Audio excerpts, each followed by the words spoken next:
Muito boa tarde a todas e a todos que nos ouvem e que nos veem nesse painel de encerramento do nosso Fórum Inovação Saúde, o FIS 20, este ano totalmente digital, com mais de 12 mil participantes, e eu tenho a honra, o prazer e a alegria de dizer que estou recebendo 4 personalidades.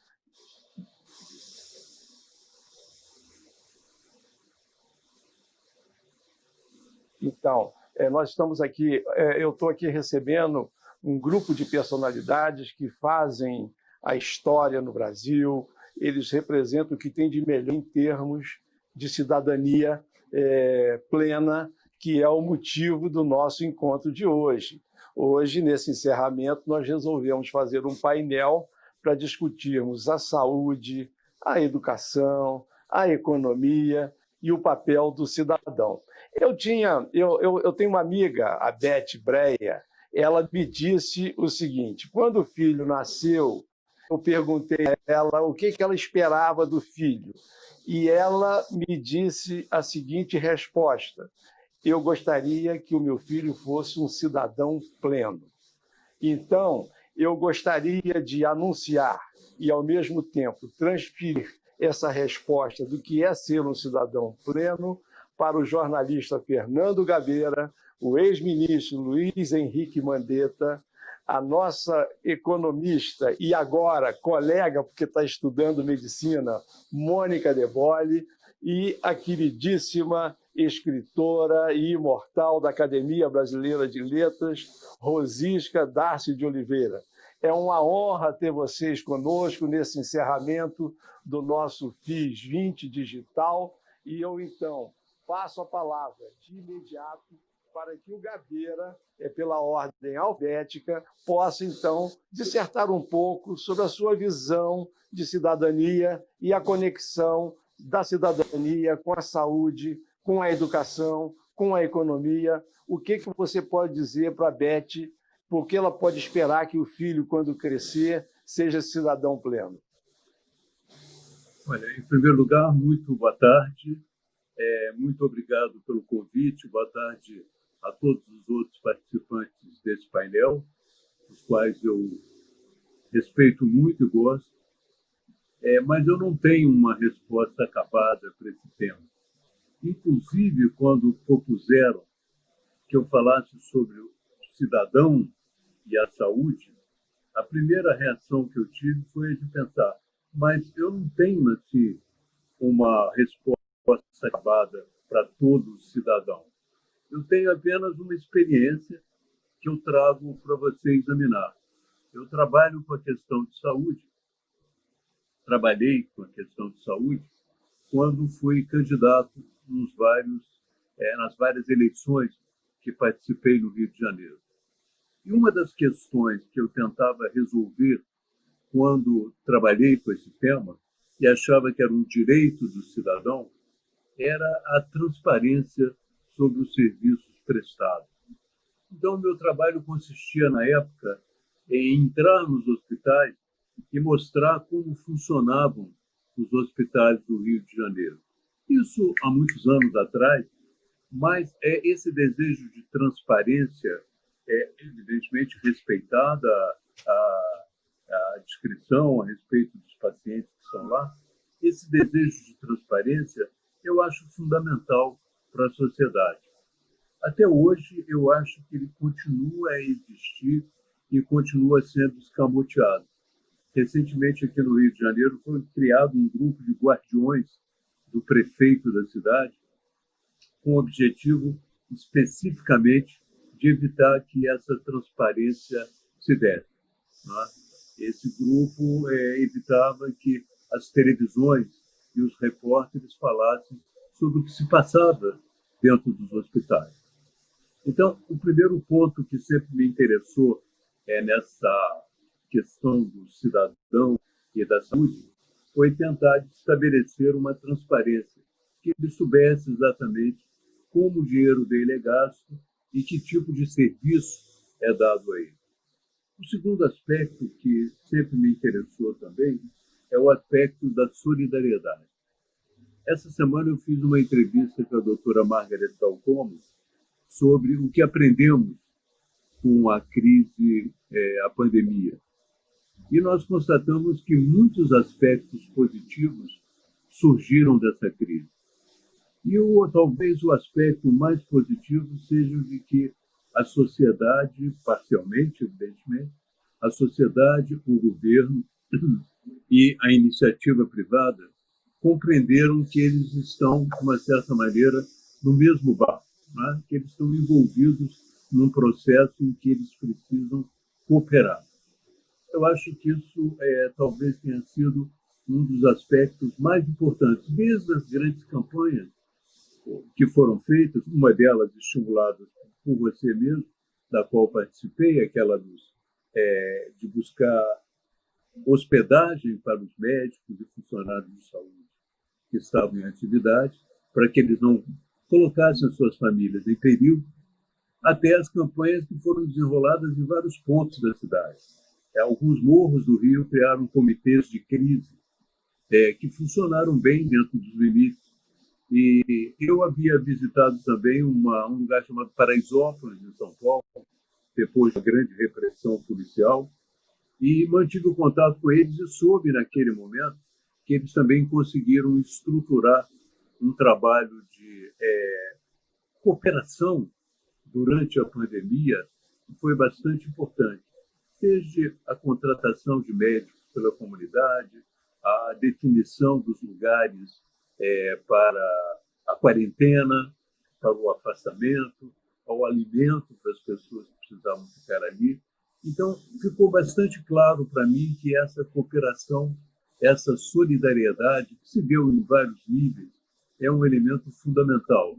Quer dizer, não basta pura e simplesmente você se preocupar com a sua saúde, mas é fundamental entender que há um processo mais amplo em jogo e nós precisamos, de alguma maneira, participar dele. Eu sempre refleti também, não sei se falo muito, se vai ter limites aí, sempre refleti também sobre a relação entre o poder público e a iniciativa privada. Quando trabalhei nesse tema, foi um momento de crise de dengue no Rio de Janeiro. E eu tentava exatamente buscar, na época, uma cooperação e uma articulação entre os leitos dos hospitais particulares e os leitos dos hospitais públicos.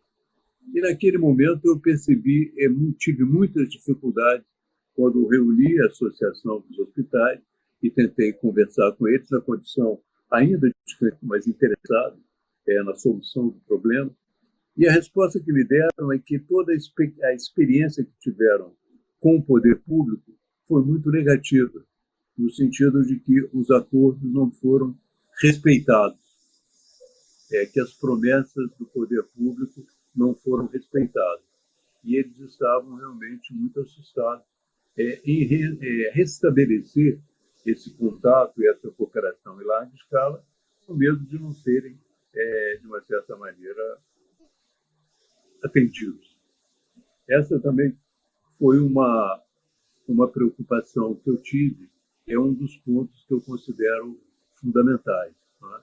Você estabelecer não só uma cooperação na sociedade, no conjunto, fazer com que todos nós participamos, mas tentar estabelecer também uma cooperação entre o poder público e o poder privado, no sentido de que a iniciativa privada, no sentido de que eles possam se articular em momentos de dificuldade e responder a essa questão.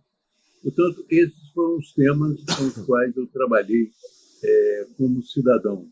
Evidentemente que a minha condição particular de cidadão, de classe média, com plano de saúde, é muito diferente da condição de uma pessoa que vai ao hospital público e tem essas dificuldades. Eu considero essas as prioridades que nós temos que levar em conta. Da mesma maneira, considero também uma prioridade, como cidadão, observar as condições de trabalho das pessoas que atendem no sistema de saúde pública. Também era um aspecto fundamental, no meu entender. Acho que tudo isso faz parte de um processo no qual você transcende a sua assistência pessoal e passa a entender o todo. Agora, só para finalizar, porque eu já falei muito, eu sou um pouco... eu não sou especialista, né? Mas sou um pouco preocupado com a questão de saúde do ponto de vista de podermos atender a todas as necessidades. Eu tenho observado ao longo desses anos que os problemas de saúde são cada vez mais complexos e cada vez mais novos, né? Eu, por exemplo, quando vi os primeiros cânceres de seio que eu vi na época, havia poucas cirurgias reparadoras, né? Então, hoje já um tratamento do câncer de seio passa por uma cirurgia reparadora depois. Eu não conhecia, até a minha juventude, até a minha idade adulta, as operações que faziam com que as pessoas comprimissem o seu estômago para não comer tanto, entende? Então, as necessidades foram cada vez se desenvolvendo mais, cada vez há mais demanda de saúde, cada vez uma necessidade maior de atendê-la, e eu acho que nós temos que, por isso que falei com a doutora Margaret Talcoma, em termos públicos, nós temos que definir com muita clareza qual é a nossa prioridade. E sempre achei que, na prioridade, quando nós trabalhássemos em interação com os outros setores, existia, evidentemente, um aspecto que, para mim, é a grande lacuna que, como político, no tempo em que fui político, como cidadão também, e acho que todos nós temos, foi a impossibilidade de dotar de um sistema de saneamento básico que estivesse à altura do século XX. Eu considero esse um problema fundamental, um grande problema do Brasil, um problema que nós nunca podemos equacionar de uma maneira muito eficaz e que, felizmente, agora surge no horizonte com um marco regulatório de saneamento básico, uma possibilidade de atacar. Eu, pela minha experiência pessoal, que viajo muito pelo Brasil e vejo muito a situação de outras pessoas em cidades menores, eu acho que isso resolve muitos dos problemas de saúde que nós temos.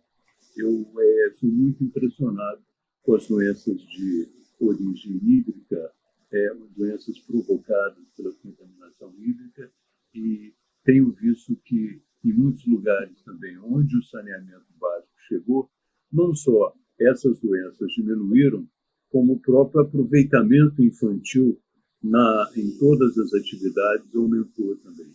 Portanto, para mim, ficou bastante evidente que se nós pudéssemos juntar os esforços e trabalhar o máximo possível como cidadão, ou como irmão, como brasileiro e brasileira, todos juntos, eu acho que o saneamento básico seria o tema que nos une e, para mim, seria, digamos assim, a tarefa do final de vida. Eu gostaria de ver, antes de morrer, que o Brasil tivesse, pelo menos, parcialmente equacionado esse problema. É isso. Legal. É só isso. Pleno, está sempre presente nos grandes debates nacional. É um orgulho tê-lo aqui no Rio de Janeiro, perto de nós, mas ele é do Brasil. Ele é um mineiro brasileiro e que vive aí o mundo inteiro na sua plenitude cidadã. O ministro Mandetta, eu queria primeiro lhe agradecer muitíssimo a generosidade do seu tempo para estar aqui conosco. Eu sei da sua agenda difícil, e o Gabeira começou falando um pouco, ministro, sobre essa questão do saneamento, das desigualdades sociais, da profunda assimetria que ele tem percebido nas suas viagens pelo Brasil afora. Primeiro, eu queria lhe agradecer, como brasileiro, pelo seu trabalho como ministro da Saúde. O senhor foi um ministro exemplar, trabalhou exaustivamente, tentando, de todas as formas, dar a sua contribuição nessa terrível pandemia que vivemos aqui. Em segundo lugar, a sua experiência como político e como ministro, deve ter sido mais intensa, de conhecer esse Brasil profundo, as dificuldades dos povos ribeirinhos, dos quilombolas, das tribos indígenas, aonde o acesso é o que o Gabeira falou, uma coisa é nós sermos cidadãos morando na zona sul do Rio de Janeiro.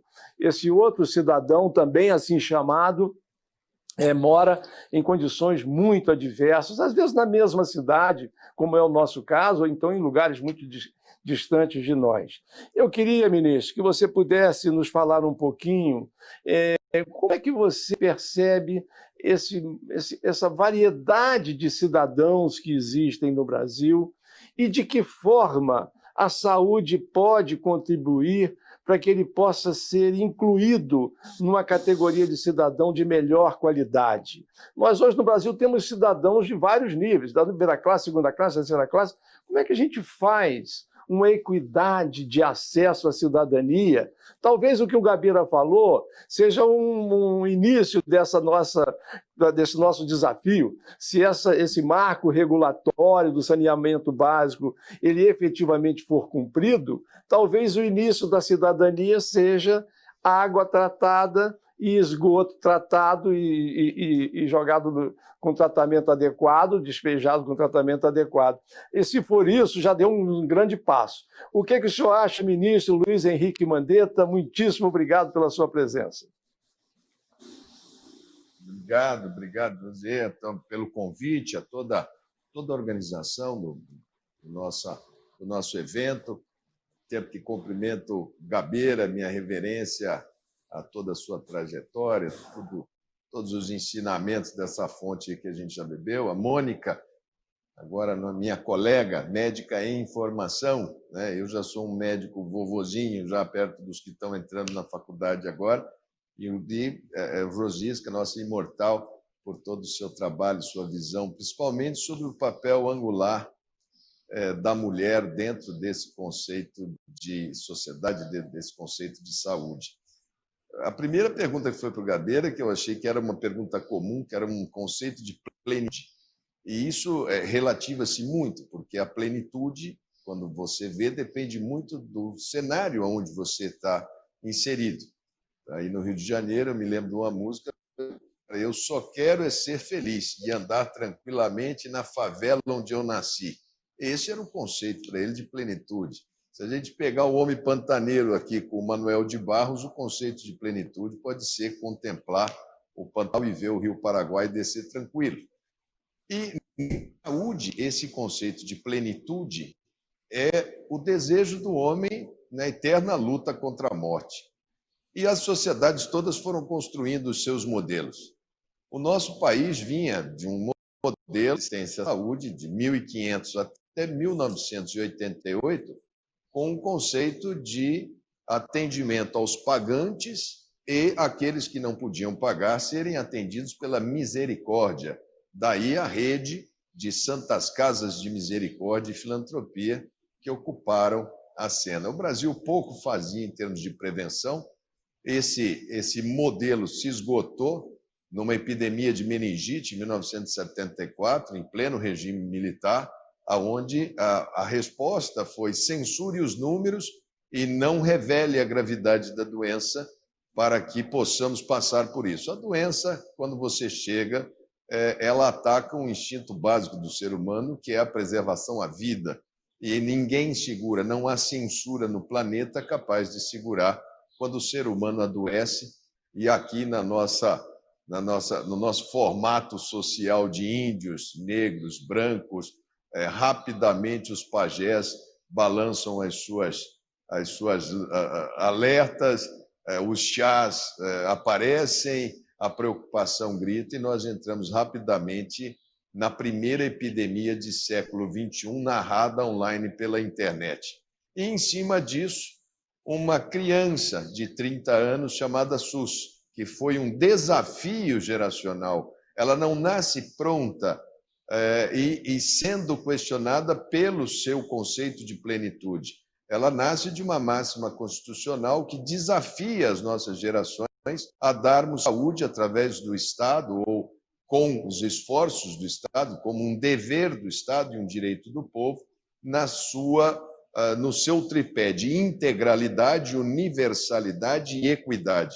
Quando se coloca os dois primeiros conceitos, integralidade e universalidade, a tradução tupiniquim rápida foi: é tudo para todos, ou seja, será universal e integral.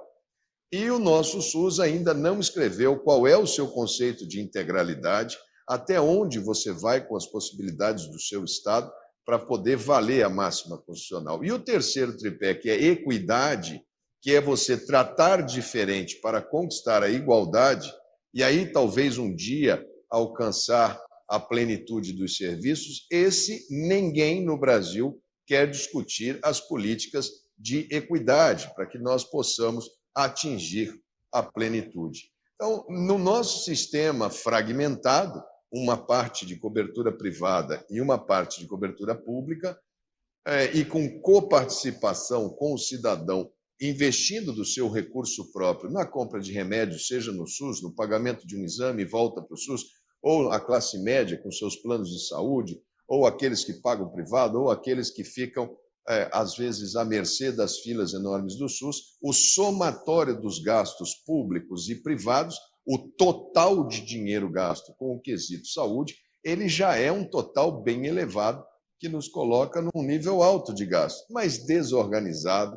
Uma fala do Gabeira, um dos pilares da fala do Gabeira, a falta de transparência, a falta de planejamento, de um planejamento de década que venha desde aquelas políticas de promoção de saúde, de conscientização do cidadão, que passa por um programa de agentes comunitários a ser revitalizado, os programas de prevenção de obras de infraestrutura, como é saneamento básico, que é inaceitável que nós tenhamos quase 100 milhões de brasileiros sem saneamento básico, é inaceitável que o Rio de Janeiro, o nosso cartão postal, tenha favelas ou áreas de exclusão social e romantize as áreas de exclusão social, dizendo que eles gostam de morar ali. Não gostam, moram ali porque são exigências dessa sociedade que estão aí, e não tem saneamento, não tem nem sequer o direito de ir e vir para tentar ser feliz. Então, no nosso conceito de sistema, nós estamos construindo ainda o primeiro terço do primeiro ciclo de vida. O ciclo de vida de um sistema de saúde são 100 anos. O primeiro brasileiro que nasceu sob o signo do SUS nasceu em 1988. Nosso sistema tem agora 32 anos. Ele ainda vai atingir a sua maioridade plena, ele ainda vai passar a terceira idade e ele vai ter a sua expectativa de vida. Nós temos muitas coisas boas. Nós pegamos um país com mais desigualdades em saúde, transformamos muitas. Nós pegamos uma mortalidade materna absurda. Nós pegamos um país que nos entregaram de pessoas desdentadas, sem saúde bucal. Nós pegamos uma total ausência e muitas vezes morte por desassistência, por falta de acesso. E estamos construindo uma muralha chamada SUS, que nesta epidemia ela foi percebida por uma parte da sociedade que não a conhecia ou fingia não conhecê-la, ou só a conhecia pelas crises dos sistemas de emergência, e perceberam que aquela política é uma política que precisa ser levada à situação, ao patamar de política de primeira discussão. Se olharmos as eleições municipais, essas que agora estão ocorrendo em todo o Brasil, a pauta principal da eleição em todas as cidades, que é onde o cidadão mora, onde ele está, a única coisa concreta que é a cidade, o resto, o Estado é virtual, o país é virtual, mas o seu bairro, a sua rua, o sistema de saúde municipal será o principal item que ele está tensionando. Há muitas e muitas eleições. Não é por falta da população verbalizar que ela está apontando o sistema de saúde como prioritário,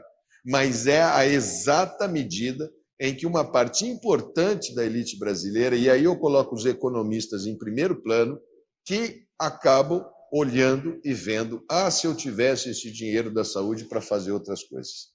E aí a gente começa uma discussão de Congresso Nacional, de representação política, de uma política para o setor. Sei da história de leituras que vi da Mônica sobre o processo de industrialização e desindustrialização, e quanto que nós pagamos agora nessa epidemia por termos desindustrializado completamente o Parque Nacional de Saúde.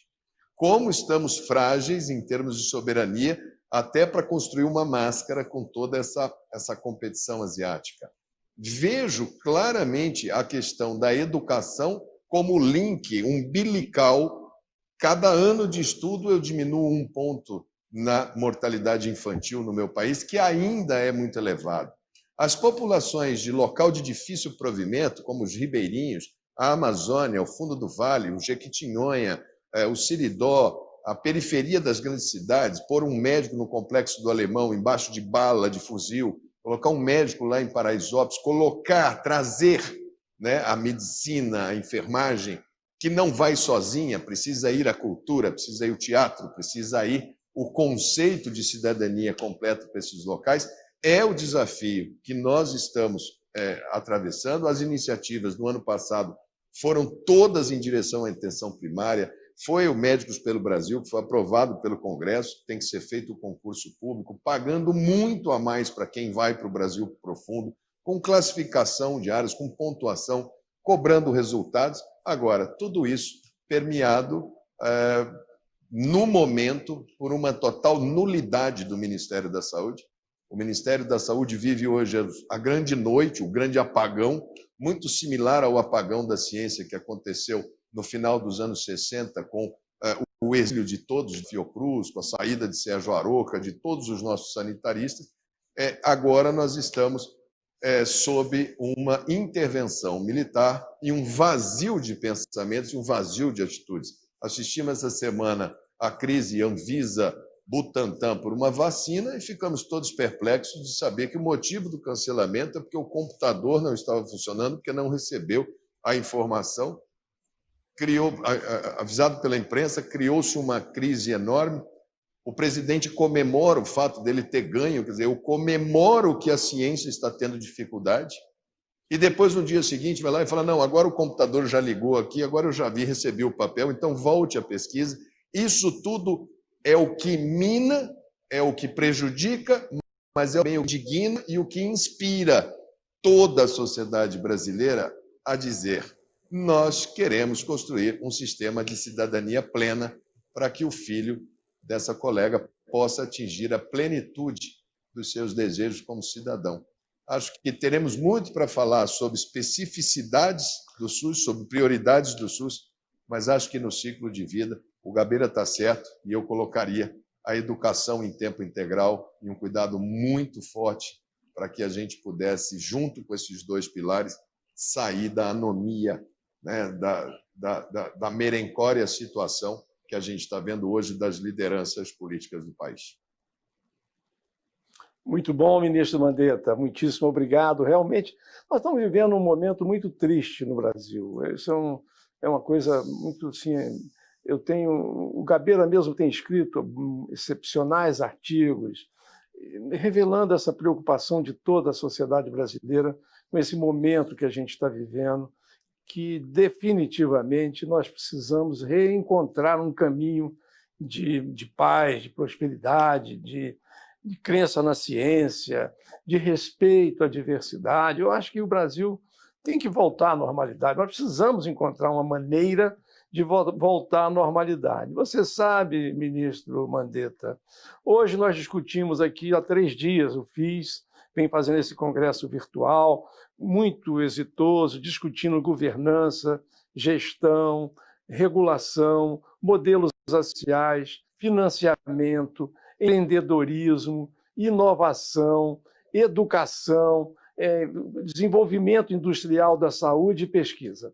E, de uma maneira geral, se fala, todos os países, vários países participaram, trazendo as suas experiências, compartilhando com os brasileiros, para que a gente possa repensar o sistema de saúde brasileiro naquilo que for possível.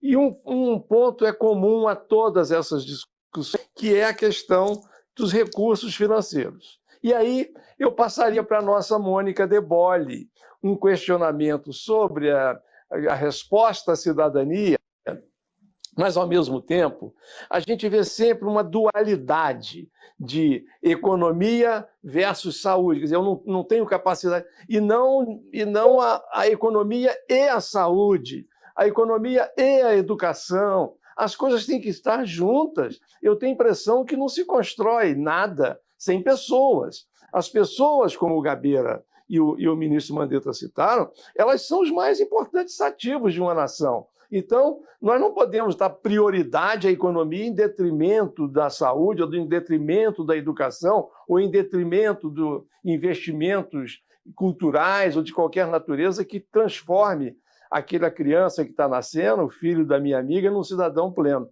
Mônica De Bolle, muitíssimo obrigado por estar conosco. Você é uma brasileira que honra a todos nós, faz uma brilhante carreira internacional, é autora de diversos livros, best-seller, e tem contribuído de forma muito inteligente, muito instigadora, muito sensível para esse debate sobre a economia, e escreve, fala de uma forma que a gente entende.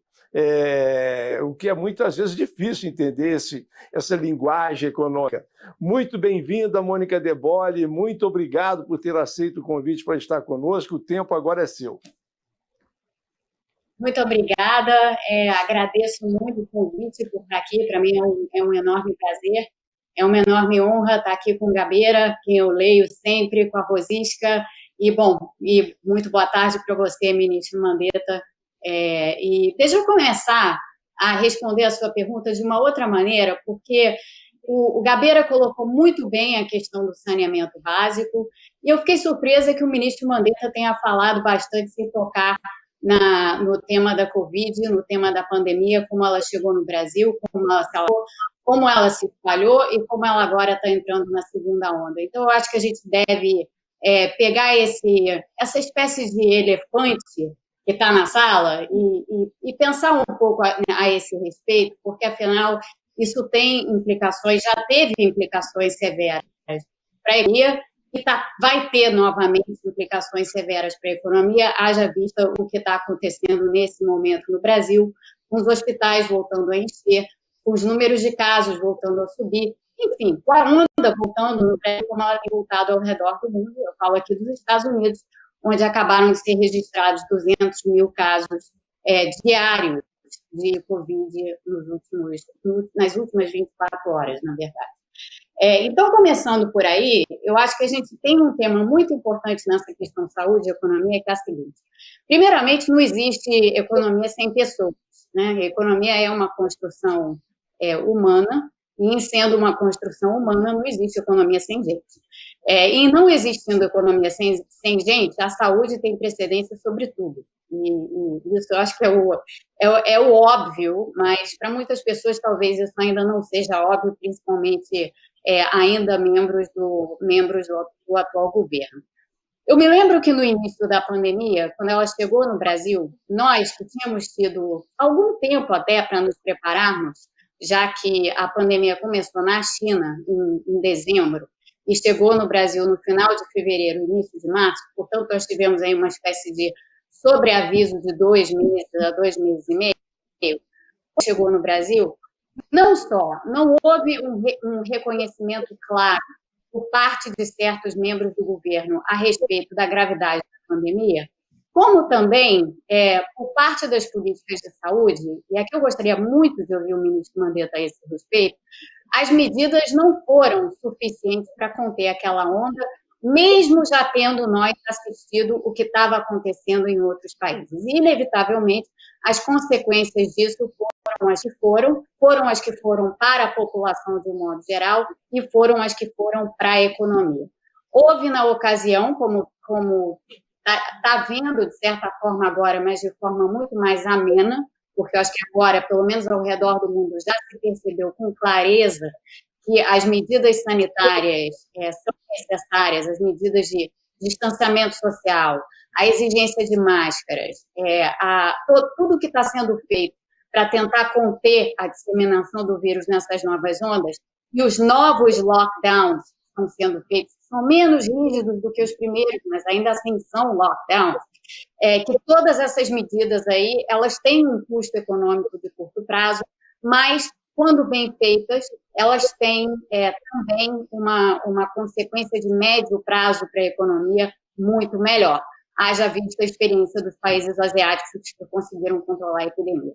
Então, eu vejo essa questão de saúde e economia para nós, tendo em vista o problema que nós continuamos a enfrentar e com o qual nós ainda estaremos em 2021, a questão da pandemia, como um problema único e que vai se prolongar necessariamente no Brasil, porque nós falhamos nas primeiras respostas que nós deveríamos ter dado à pandemia no momento em que ela chegou no Brasil. Então, nós jamais fizemos uma política de rastreamento de contatos utilizando os agentes de saúde pública do SUS, que a gente tinha ampla capacidade de ter feito em março e abril. Me questiono muito por que isso não é um ponto. Segundo ponto, relativo ao nosso sistema de saúde, é verdade que o nosso sistema de saúde, o SUS em particular, virou, para muitas pessoas, a riqueza que é o SUS, o patrimônio do SUS, hoje ele é visível para grande parte da sociedade brasileira.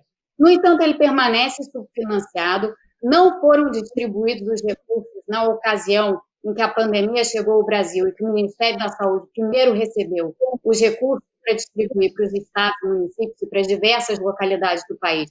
Esses recursos ficaram presos por um tempo, só foram liberados posteriormente, foram insuficientes, o governo claramente não liberou o suficiente para o SUS, continua não tendo liberado o suficiente para o SUS, e agora nós estamos, como eu dizia, prestes a enfrentar a segunda onda. Então, na pergunta feita em relação, por você, José, na questão sobre como o financiamento entra nessa questão, é simples. O financiamento deveria ter ido para a saúde, o Ministério da Saúde deveria ter distribuído esses recursos de forma adequada, tendo em vista que, no país, os recursos são heterogeneamente distribuídos, como muito bem disse o Gabeira na fala inicial dele, conhecendo ele, sendo ele um profundo conhecedor das mazelas que nos afligem e das heterogeneidades e da maneira como a desigualdade se espalha pelo país. Nada disso foi visto com essas lentes. Nós não tivemos uma estratégia para lidar com a disseminação da doença Brasil afora. Muitas pessoas sofreram desnecessariamente por conta disso. Os estados mais pobres, sobretudo na região da Amazônia, sofreram muito mais do que deveriam ter sofrido e continuarão a sofrer, porque estamos agora entrando na segunda onda. Então, tudo isso tem uma história, e tem uma história que volta às respostas desse governo no início da pandemia. E eu acredito que não seja a única a me questionar sobre isso, porque, no final, do ponto de vista econômico, do ponto de vista humanitário, do ponto de vista de saúde pública, o que acontece é o seguinte: se não é feito um plano estratégico, se não existe uma maneira adequada de lidar com uma pandemia dessas dimensões de início, ela foge do controle muito rapidamente e os efeitos disso sobre a sociedade, sobre o cidadão, sobre a desigualdade, sobre as pessoas desproporcionalmente atingidas, é imenso, é imenso. E é isso que a gente está vislumbrando no Brasil agora, realmente uma crise humanitária de proporções inigualáveis.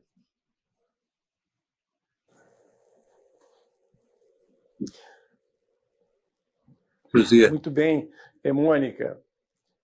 Eu agradeço também as suas considerações. Eu sei que o Gabeira tem o horário dele de encerramento para participar dos programas habituais. Se você quiser, Gabeira, fazer uma despedida comentando algo, fique inteiramente à vontade. Não, obrigado. Infelizmente já me chamaram aqui e realmente eu acho que foi colocada a questão da educação, saneamento, a educação, são elementos essenciais realmente para a gente buscar um caminho. Mas quando você falou na situação anormal do Brasil, eu acho que tudo isso vai passar por uma solução, essa volta à normalidade que você diz, esse exorcismo, um grande pesadelo que nós estamos vivendo, só vai se resolver como os americanos resolveram um deles. Tá? Nós temos essa situação para ser resolvida uma vez que ficou bastante evidente, é bastante evidente que nós estamos sendo governados por um insano, né? Um homem que comemora a morte de alguém que está numa experiência científica, comemora a derrota, segundo ele, de uma vacina, né? Um homem que, inclusive, ameaça os Estados Unidos com uma guerra, né? A pólvora. Vocês receberão a nossa pólvora. Nós tivemos um filme sobre isso chamado O Rato que Ruge, pequeno país que queria, de uma certa maneira, ser invadido pelo outro. Não vai acontecer isso.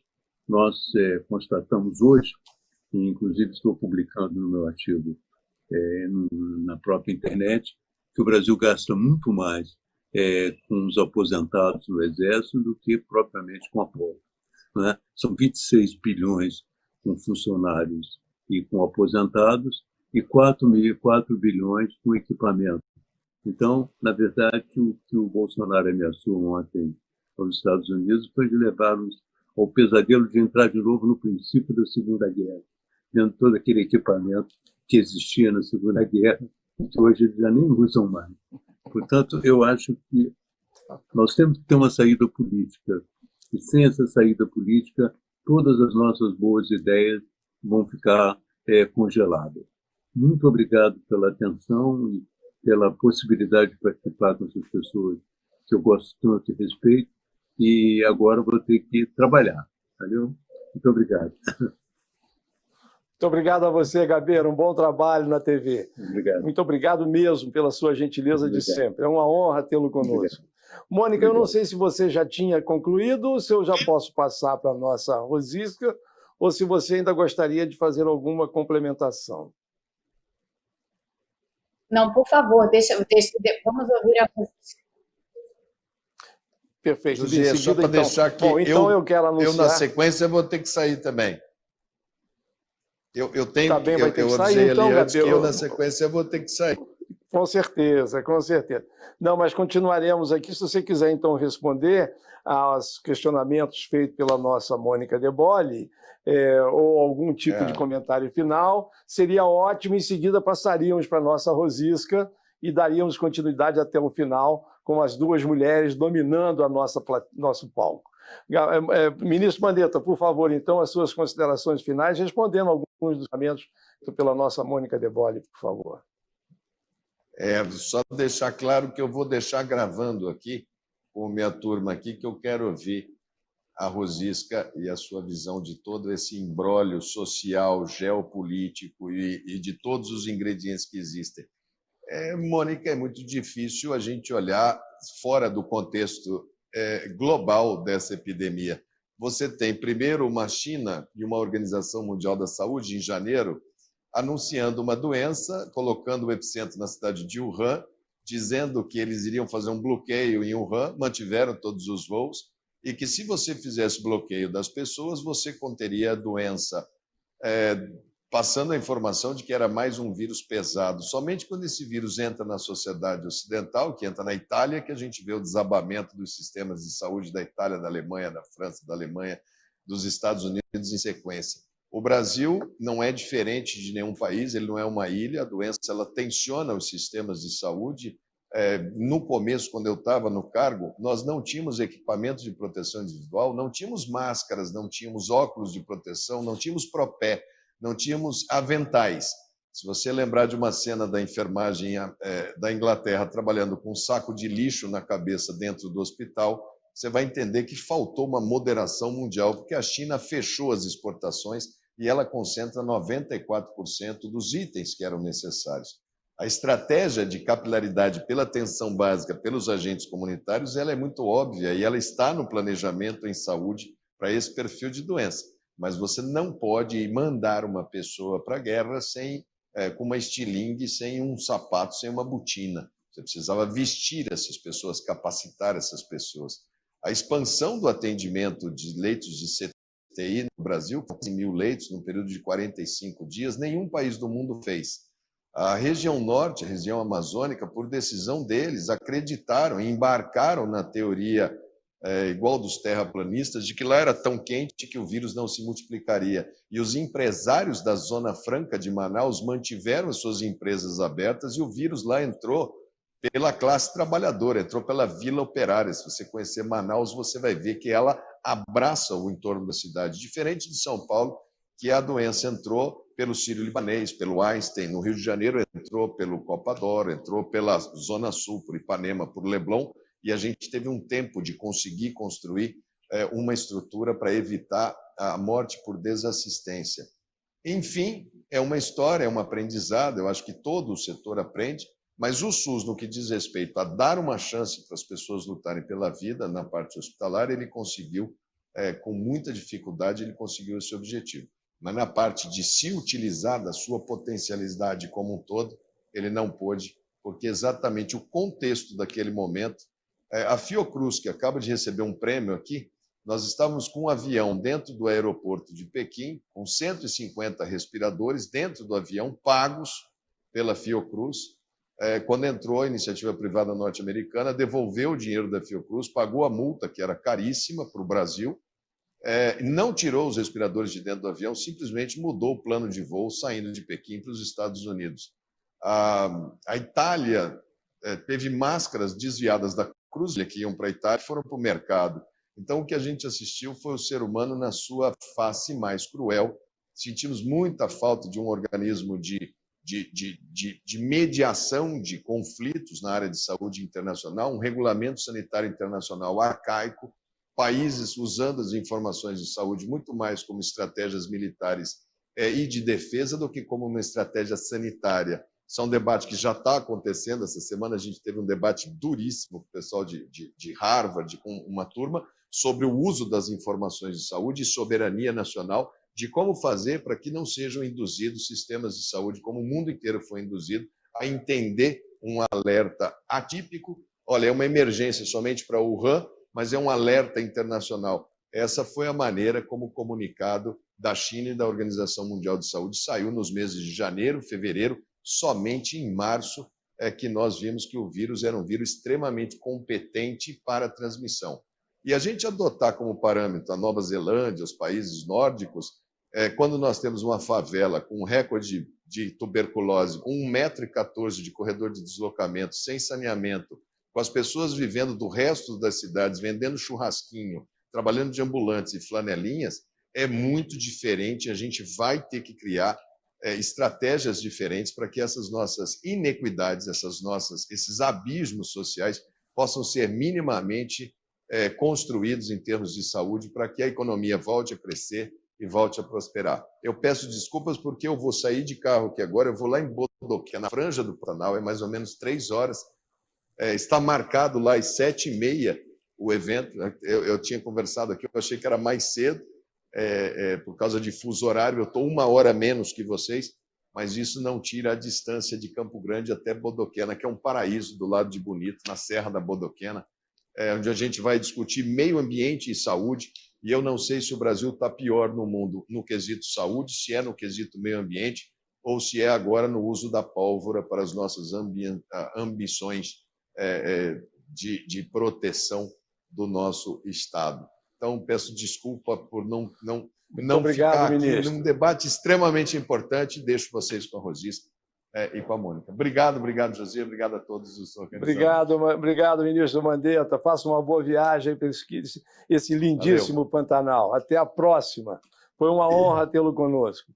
Bem, agora, tchau. Agora nós vamos finalmente receber a visita dessa ilustre brasileira, essa mulher extraordinária, uma intelectual da primeira grandeza, é uma figura queridíssima de todos os brasileiros e brasileiras, honra o nosso país com a sua inteligência, com a sua sensibilidade, com a sua capacidade de olhar o mundo.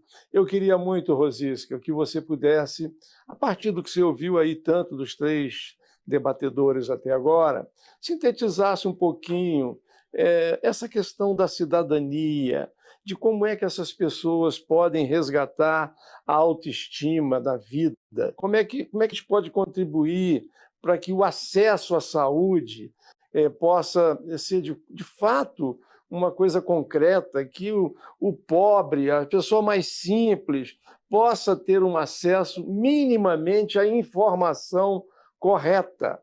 A informação correta, talvez um dos grandes problemas que tivemos aí na Covid, que foi levantado pela Mônica, tenha sido a falta de uma centralização da comunicação. Era muito sinal trocado, era o governo federal dizendo uma coisa, o estadual dizendo outra, os municípios falando outra coisa. As pessoas ficavam absolutamente sem saber para onde caminhar, o que fazer. Tira a máscara, bota a máscara, vai para a rua, não vai para a rua. E aí, você, com a sua capacidade de olhar o mundo, com a sua imortalidade da Academia Brasileira de Letras, nos fale um pouco qual é a sua visão da cidadania e desse mundo que vivemos. Muito obrigado, professora Rosisca Daci de Oliveira. Boa noite, Josier. Sou eu que agradeço o convite para participar desse seminário tão instigante. Boa noite, Mônica. É um prazer estar aqui com você. Josier, eu teria me preparado para falar de outra coisa, mas eu vou aceitar a sua pergunta porque eu fiquei particularmente impressionada com um personagem ausente nas nossas conversas até agora, eu acho, pelo menos, que é o cidadão não como vítima, não aquele a quem tudo falta. E o inventário foi feito, e muito bem feito, de tudo que falta ao cidadão. Mas o cidadão como protagonista. Ou seja, aquele de quem depende hoje uma grande parte das soluções, por exemplo, para essa tragédia que nós estamos enfrentando. Nós estamos enfrentando uma sombra macabra que se espalhou sobre o mundo e nós não temos como fazer isso quando não temos vacina, quando não temos um remédio específico, sem o cidadão, sem o comportamento do cidadão. Como é que esse cidadão se comporta diante disso, quando tudo depende dele? Se ele lava as mãos, se ele usa máscara, se ele não faz aglomerações ou não vai a aglomerações, enfim, como fazer desse cidadão um protagonista? E eu diria que, para as condições que nós enfrentamos, até que a população brasileira tem se saído relativamente bem. Porque o que nós enfrentamos, poucos países enfrentaram. Nós tivemos um presidente da República que difundiu as mensagens que deveriam ser claras, exatamente contrárias àquelas que eram dadas pelos cientistas e pelos médicos, que se comportou de uma maneira exatamente contrária a tudo que se recomendava à população. Ou seja, o chefe da nação, que deveria ser o exemplo primeiro de comportamento, mandou todas as mensagens contrárias. Ou seja, essa liderança deletéria que foi e continua sendo a do presidente da República, que desorienta a população, torna o comportamento da nossa população errático. Essa população tem tido dificuldade, muita dificuldade, de saber o que é o comportamento que ela deve ter. Ora, acontece que, nesse momento, por mais que nós tenhamos socorro médico, e eu vou falar disso depois, nós precisamos, sobretudo, de prevenção. Nós precisamos, sobretudo, que essa epidemia não se alastre da maneira como está se alastrando na Europa. Há uma segunda onda que está provocando na Europa uma verdadeira catástrofe, em que países como a França e a Suíça, que são países ricos e com sistemas sanitários de primeira qualidade, estão com seus hospitais lotados. Não tem mais como, estão exportando doentes para a Alemanha. Por quê? Porque também lá uma mensagem foi fraca, ainda que não tenha sido exatamente criminosa como foi aqui no Brasil. A população brasileira foi submetida a uma ação criminosa. Eu lamento que o ministro Mandetta tenha saído, porque eu queria agradecer a ele o tempo em que nós éramos felizes e não sabíamos, né? No tempo em que nós ainda tínhamos com quem nos orientar. Né? Bom, não temos mais. Então, eu acho que até diante dessa situação, a população brasileira tem tido um comportamento que pode até ser elogiado, como o Gabeira elogiou, contando justamente as populações mais desvalidas, aquelas que estão em comunidades, como elas conseguiram se organizar, como elas estão conseguindo sobreviver, mas como se o governo não existisse. Então, nós estamos vivendo um tempo em que a prevenção é um dado fundamental da saúde.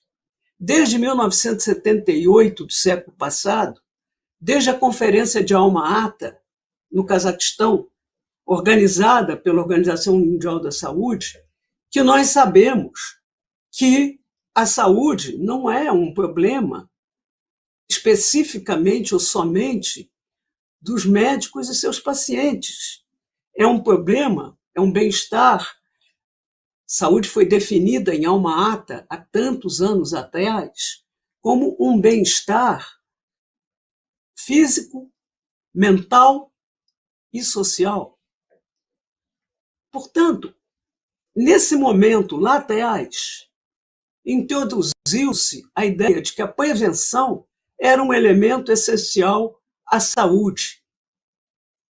No momento em que se introduziu esse elemento, veio com ele a ideia igualmente essencial de que o cidadão é a chave da manutenção da saúde numa sociedade. Ora, o que nós fazemos no nosso país como prevenção? Que instrumentos nós conseguimos dar até hoje? Aqui foi falado em escola, e eu pensei com inveja numa experiência que eu ia citar aqui, eu vou citar agora, que foi a grande experiência, a mais vitoriosa da Organização Mundial de Saúde, que foi quando eles resolveram que eles iam impedir o fumo, iam conseguir que as pessoas parassem de fumar. O que eles fizeram? Um conjunto de estratégias, mas começaram pelas crianças, dentro das escolas. E dentro dessas escolas, as crianças aprendiam não só que não deveriam, quando crescessem, fumar, mas que deveriam, desde já, impedir que os pais em casa fumassem.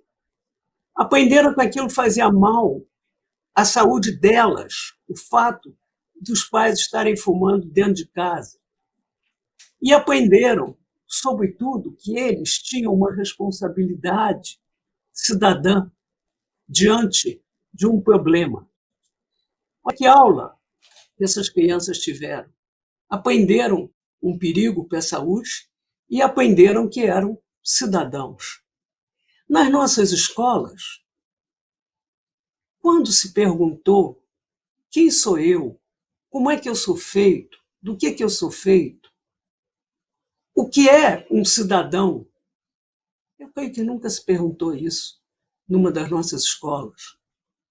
Então, eu queria dizer que os indivíduos, eles podem fazer alguma coisa por eles mesmos.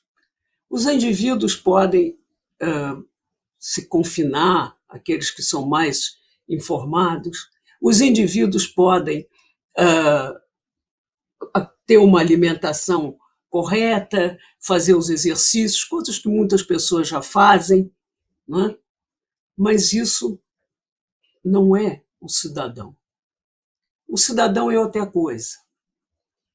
E eu queria pedir a licença de vocês para ler o que eu não ia ler, mas eu vou ler, porque eu não quero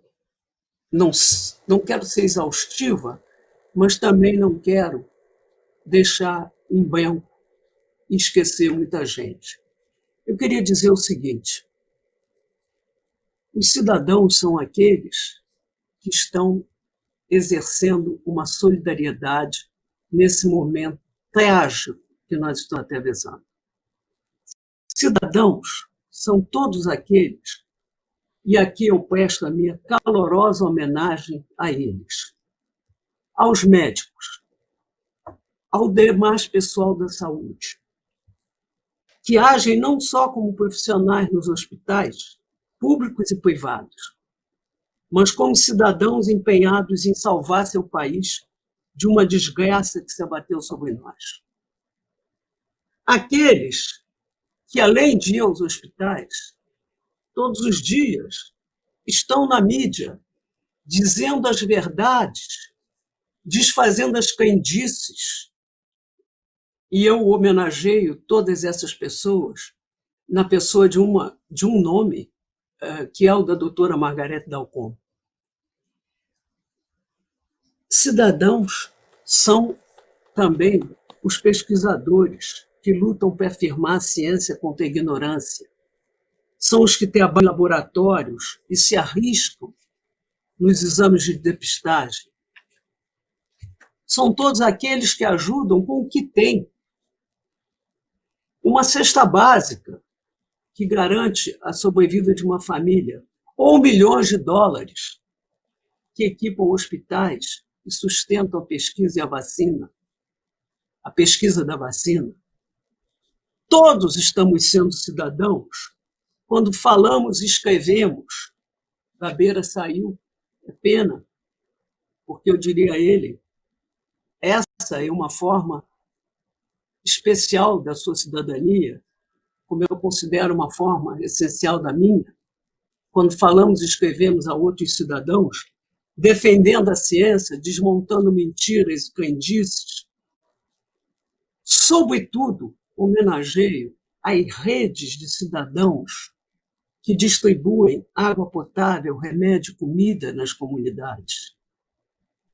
Aqueles que continuam a se perguntar, como nós estamos nos perguntando aqui, como melhorar a saúde, como inovar.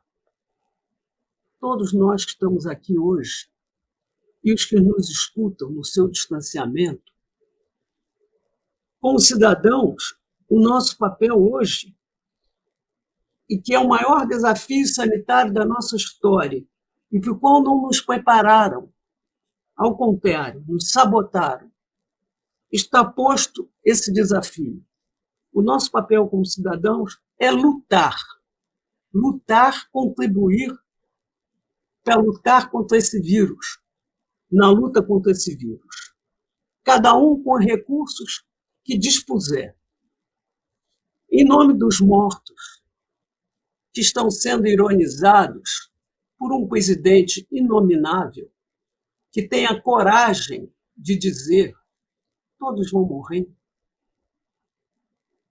carregando nas costas mais de 170 mil mortes nesse país,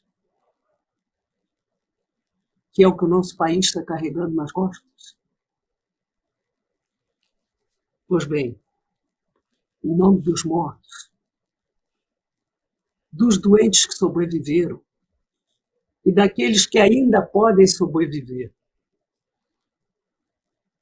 com os recursos que nós tivermos, nós temos que lutar. E nós vamos ganhar. Nós vamos sair desse pesadelo, porque nós somos muitos cidadãos. A quem não deram nada, tá certo, não deram nada, deram muito pouco. Mas nós somos todos cidadãos. E com o pouco que nos deram, nós estamos lutando. E nós vamos ganhar. Nós vamos ganhar porque nós somos muitos, porque nós temos quadros excepcionais, nós temos pessoas muito bem formadas, nós temos centros de pesquisa excelentes, nós temos médicos extremamente devotados, e porque nós temos essa estranha mania de ter fé na vida. Muito obrigada. Obrigado a você, Rosisca. Como sempre, emociona todos nós com as suas palavras tão sinceras e tão cheias de afeto, de solidariedade, de respeito à cidadania. Eu agradeço muito você ter podido estar conosco e passo aqui a palavra para a nossa Mônica Debole fazer seus comentários e despedidas, e para que em seguida eu também possa concluir esse nosso encontro de hoje. Foi uma honra, professora Rosisca, tê-la conosco. Você sempre inspiradora e uma pessoa brilhante como cidadã. Muito obrigado por ter nos oferecido esse conhecimento tão profundo e essa análise tão sensível do papel da cidadania no nosso país. Mônica Debole, por favor, fique à vontade para os seus comentários finais, enfim, para podermos então fechar com chave de ouro esse nosso encontro tão espetacular, tão especial do FIS 2020, já nos preparando para o FIS 21 em novembro do ano que vem, e até lá nós teremos vários encontros de preparatórios para o nosso próximo FIS. Mônica Debole, por favor. Obrigada, José. Foi com muito orgulho que eu ouvi as palavras da Rosisca, o sentimento que ela ecoou são exatamente os meus. Eu vou pegar um pouco de carona no que ela falou. Ela disse algo fundamental no início da fala dela, que se viu depois, que foi essa questão do protagonismo do cidadão. E o protagonismo do cidadão, nesse momento tão de trevas, na verdade, que a gente atravessa no Brasil, aqui nos Estados Unidos, eu vou falar sobre o protagonismo do cidadão aqui, como uma demonstração do que é possível, e como disse a Rosisca muito bem, nós vamos vencer e nós vamos sair dessa. O protagonismo do cidadão, ele vem nesse momento de crise humanitária em duas frentes. A primeira frente é no reconhecimento dos riscos a que ele e ela estão expostos, da maneira que ele e ela, cidadão e cidadã, devem proteger a si e aos demais, e, sobretudo, aos demais, aqueles que ele e ela não conhecem, não só a sua família, não só os seus parentes, não só os seus amigos, mas as pessoas que, porventura, desconhecidas, podem vir a entrar em contato com eles e porventura, vir a ser infectadas, caso o comportamento não seja um comportamento adequado ao momento de enorme risco que a gente vive, principalmente no Brasil, dado que a gente começa a adentrar essa segunda onda da pandemia. Então, nunca houve um momento tão importante para que o protagonismo do cidadão seja enfatizado.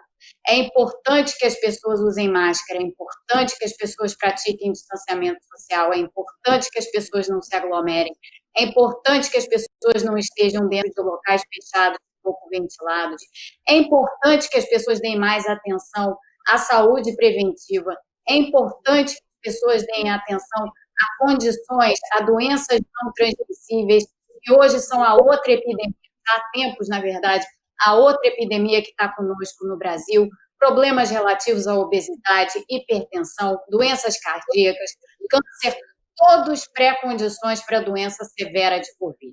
Então, esse protagonismo do cidadão no que diz respeito ao cuidado com a sua própria saúde e ao cuidado com a saúde dos outros, do coletivo, nesse momento tão complicado, não poderia ser mais importante, e eu achei de extrema relevância e importância a Rosisca ter tocado nesse ponto. E o segundo ponto de protagonismo do cidadão, tão importante quanto esse, não esquecer jamais do seu papel político e de como, sim, as coisas podem ser mudadas. Aqui nos Estados Unidos, a gente acabou de passar por eleições históricas no meio de uma pandemia que está entrando na terceira onda fortemente, e aqui, Rosisca, na realidade, os dados são muito piores do que os dados na Europa, muito piores, porque do mesmo modo como o presidente brasileiro se esquivou das suas responsabilidades em relação à população e à proteção da população, o mesmo aconteceu aqui nos Estados Unidos e nunca houve um controle dessa epidemia e continua não havendo um controle dessa epidemia. Pois bem, a resposta foi dada pelo protagonismo do cidadão, do seu direito de voto, do seu direito de exercer a sua cidadania através do voto, tirando um presidente que não protegeu a saúde, não protegeu as finanças, não protegeu a integridade desses cidadãos nesse momento, desses cidadãos e dessas cidadãs. Então, nós estamos agora no final de 2020, teremos eleições presidenciais em 2022, teremos antes disso eleições municipais no próximo fim de semana. Esse é o momento dos cidadãos e das cidadãs brasileiras exercerem o seu protagonismo agora, começando nesse próximo fim de semana, em prol da saúde, em prol da educação, em prol do meio ambiente, em prol da ciência, em prol de todas as coisas que nós julgamos ter extrema importância para a cidadania e para a igualdade entre as pessoas. É dessa forma que se transformam as coisas. E as coisas se transformam. Eu acho que quando a gente olha os anos de trevas que a gente passou aqui nos Estados Unidos e a luz que começa a aparecer nesse alvorecer aí dessa nova administração, é claro que todo sistema político vai ter os seus problemas, mas esse não é o ponto. Sair da absoluta normalidade para uma situação de normalidade é um alento. É um alento que vem com o protagonismo do cidadão. Sem o protagonismo do cidadão, ele não acontece. E esse é o recado que eu queria deixar aqui ao final, para dizer, de outra maneira, o que a Rosisca já disse. Há chance para nós, sim. Nós temos toda a capacidade de nos colocarmos novamente num rumo adequado, num rumo de normalidade, tirando da presidência uma pessoa que já demonstrou de todas as maneiras possíveis e imagináveis que é uma absoluta incompetência, para não usar outras palavras aqui para definir. Portanto, que esse protagonismo comece a ser exercido no próximo fim de semana e antes disso, o uso de máscaras, o distanciamento das pessoas, na observância do coletivo, na presença do coletivo na cabeça de todos. Ninguém é cidadão sem pensar nele. Mônica Devoli, muitíssimo obrigado pelas suas palavras finais. Eu acho que nós conseguiremos responder a minha amiga Beth sobre o seu filho a partir dessas manifestações de vocês quatro. Eu acho que a palavra que poderia sintetizar tudo que foi dito, Beth, é que para o seu filho ser um cidadão, ele precisa ter empatia, ele precisa se colocar no lugar do outro. Portanto, eu homenageio nesse final de evento aos catadores de lixo, o pessoal da limpeza urbana, o pessoal da segurança, os guardas, os policiais militares, os motoristas de táxi, de ônibus, de Uber, os entregadores de farmácia, de comida, dos iFoods da vida. Em síntese, toda essa gente que se colocou no lugar de nós mesmos, que não podíamos sair de casa e que prestaram um serviço gigantesco a todos nós. Eu agradeço aos profissionais de saúde que colocaram as suas vidas à disposição das nossas. Portanto, como médico, eu me sinto muito honrado de dizer um muito obrigado aos profissionais de saúde por terem enfrentado desta maneira, mas sem esquecer que nós também formamos uma coletividade de grandes prestadores de serviços de diversos segmentos. Ser cidadão, portanto, para mim, é ter empatia, é se colocar sempre no lugar daquele que a gente está olhando e tentar entender as necessidades daquela pessoa como se fosse para nós mesmos. Muito obrigado. Me permitam apenas ficar de pé, se eu conseguir, para aplaudir a todos vocês. Muito obrigado. Foi uma tarde, noite espetacular. Até 2021. Muito obrigado, Rodrigo. Muito obrigado, Manuela. Muito obrigado, Bruno, Flávia, Vasconcelos, Renata, Flávia, já falei. Enfim, Nasha, todo esse time que viabilizou esse nosso encontro hoje, ao pessoal da produção, que está fazendo um trabalho maravilhoso. Enfim, todos que aqui estão conosco hoje, eu agradeço de coração ter permitido viabilizar esse encontro que foi tão rico para todos nós. Professora Rosisca, Mônica, fiquem com Deus, fiquem bem e muito obrigado. Obrigada.